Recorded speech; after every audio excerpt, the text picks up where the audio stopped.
Hi everyone. तर हा सोहमच्या चेहऱ्यावरचा आनंद बघतायत का? तर हे फळ जे आहे सीताफळ हे आमच्या झाडाला आलेलं होतं. तर त्याच्यामुळे तो एवढा खुश होता आणि मीही खुश होते. आणि आता बघू शकता तुम्ही, झाडाला होतं सीताफळ आणि पहिलं सीताफळ आहे झाडाचं, जे की एवढं मोठं झालेलं आहे.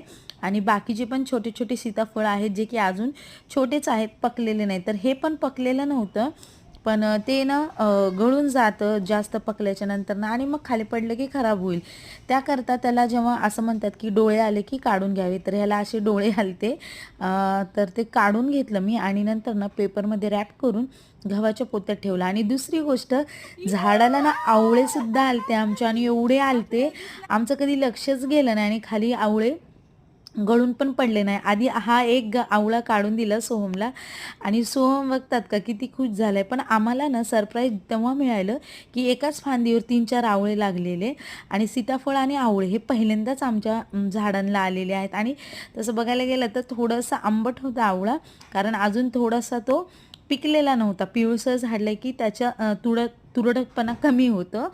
आणि त्यानंतर ना एकदम ह्यांचं लक्ष गेलं की बघ बघ, एकाच फांदीला ना एवढे सारे आवळे लागलेले आहेत, 3-4 आवळे एकाच फांदीला लागलेले. तर बघू शकता तुम्ही. बाय.